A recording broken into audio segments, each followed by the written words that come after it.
Hi boys and girls, it is the creator of Bored with Miss Reynolds, Better Off Reading Every Day, and I wanted to share with you a gift that was given to me for Easter.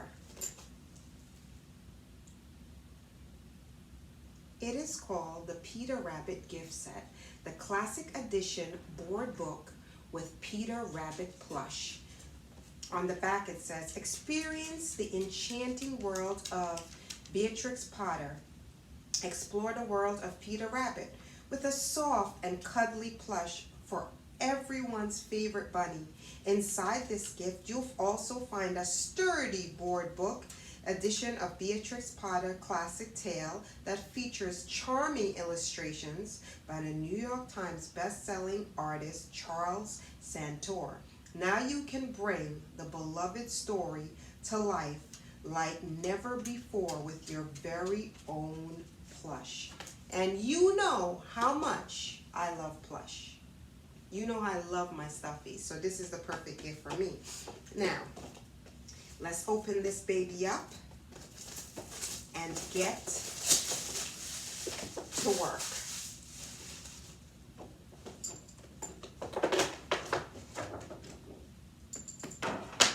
There it is. Look at this cutie pie. Even has a carrot with them. Oh, I love it. And here's the book.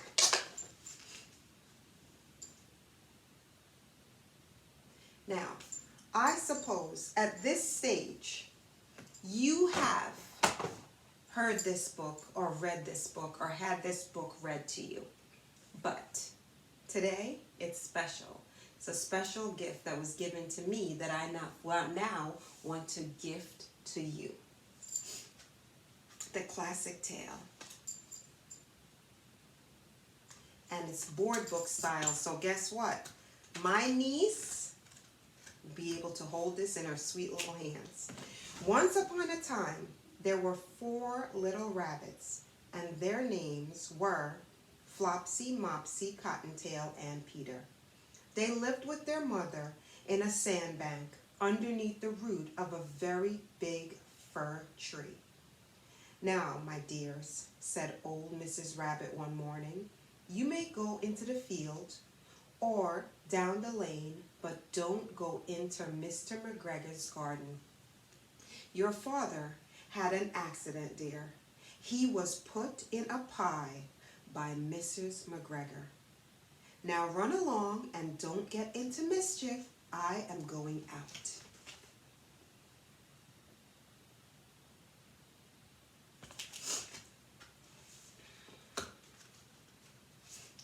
Then old Mrs. Rabbit took a basket and her umbrella and went through the wood to the baker's. She brought a loaf of brown bread and 5 currant buns. Flopsy, Mopsy, and Cottontail, who were good little bunnies, went down the lane to gather blackberries.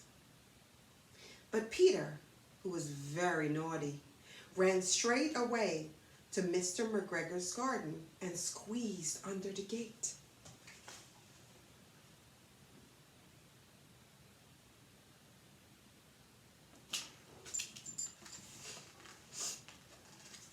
First, he ate some lettuce and some French beans, and then he ate some radishes.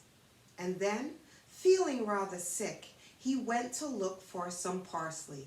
But round the end of a cucumber frame, whom should he meet but Mr. McGregor?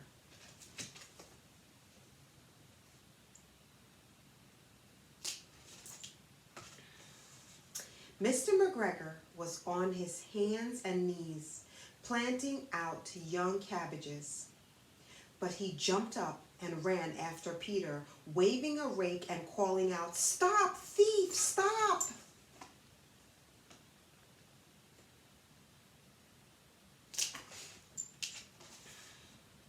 Peter was most dreadfully frightened.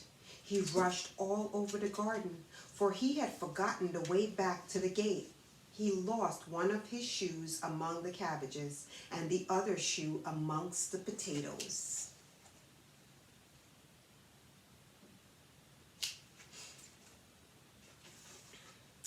After losing them, he ran on 4 legs and went faster, so that I think he might have got away altogether if he had not unfortunately run into a gooseberry net and got caught by the large buttons on his jacket. It was a blue jacket with brass buttons, quite new. Peter gave himself up for lost and shed big tears, but his sobs were overheard by some friendly sparrows who flew to him in great excitement and implored him to exert himself.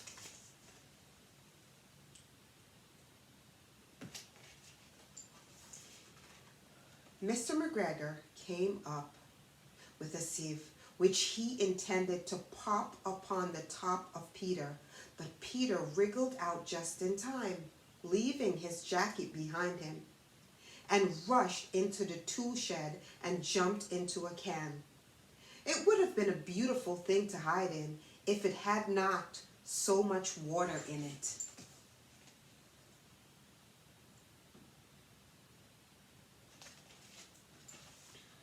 Mr. McGregor was quite sure that Peter was somewhere in the tool shed, perhaps hidden underneath a flower pot. He began to turn them over carefully, looking under each one. Presently, Peter sneezed. Ka-choo! Mr. McGregor was after him in no time, and tried to put his foot upon Peter, who jumped out of a window, upsetting 3 plants. The window was too small for Mr. McGregor, and he was tired of running after Peter. He went back to work.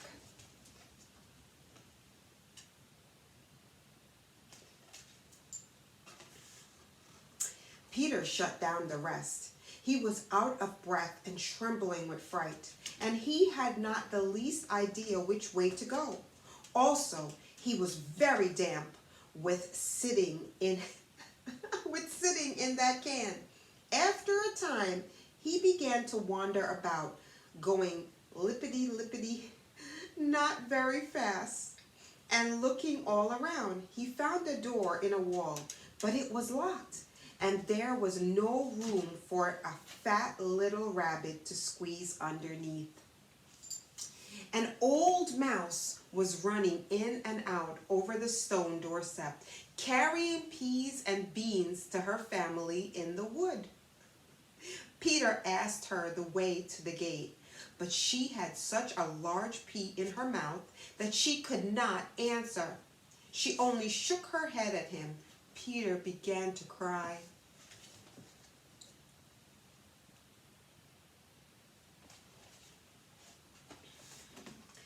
Then he tried to find his way straight across the garden, but he became more and more puzzled. Presently, he came to a pond where Mr. McGregor filled his water cans. A white cat was staring at some goldfish. She sat very, very still, but now and then the tip of her tail twinked as if it were alive. Peter thought it best to go away without speaking to her. He had heard about cats from his cousin, little Benjamin Bunny.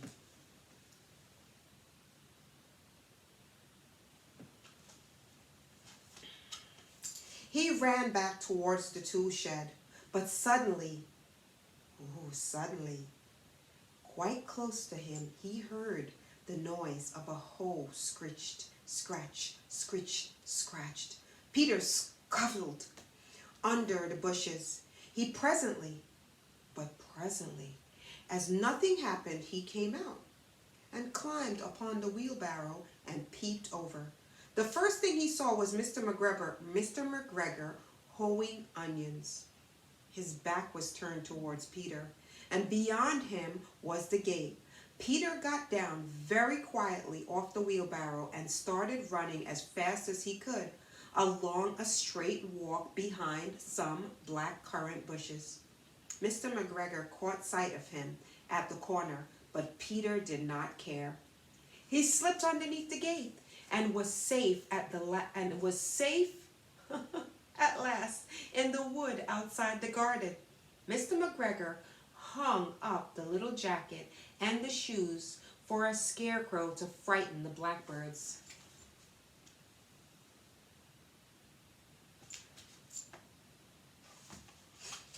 Peter never stopped running or looked behind him till he got home to the big fir tree.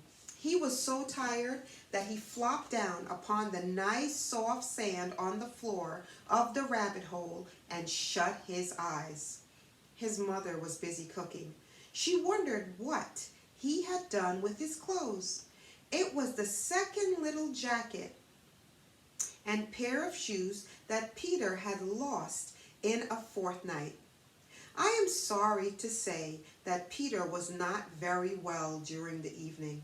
His mother put him to bed and made some chamomile tea. She gave a dose of it to Peter, 1 tablespoonful to be taken at bedtime. But Flopsy, Mopsy, and Cottontail had bread and milk and blackberries for supper.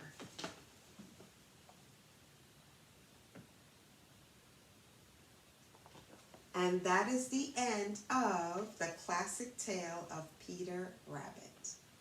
Boys and girls, it is the creator of Bored with Miss Reynolds, Better Off Reading Every Day. And I wanted to share my gift with you that I received. I do not own the rights to this book that I have read to you, but I love storytelling magic. And the magic of today's story is nothing like reading about a little mischievous bunny on Easter, along with a bunny friend to go perfectly with it. And what else? 2 white chocolate Easter eggs from a place that my girlfriend recommended to me. It is in Seacliff, New York, and it is called Cocoa. And there they have all kinds of chocolate. But you know that I don't like dark chocolate or milk chocolate, but I do enjoy white chocolate. And that's what these are. They actually have peanut butter in them. So if you cannot have nuts, try something else that they may have. Also, boys and girls, before I forget, this was made for me by one of my favorite girls.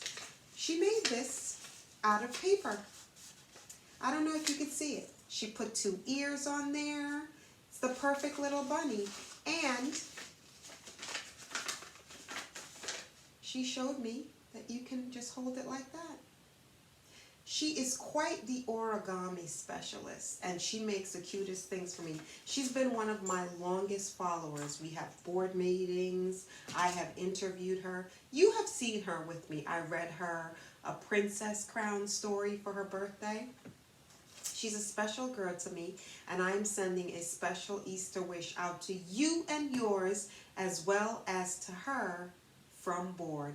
Bored with Miss Reynolds, Better Off Reading Every Day.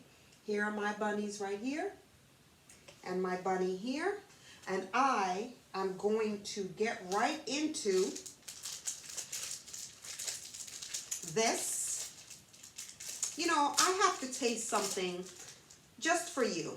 I want to make sure that it's something you would love. So let's go with this one.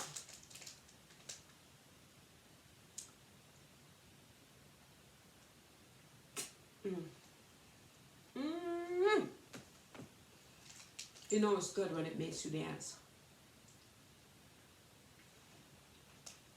And there's the peanut butter right there.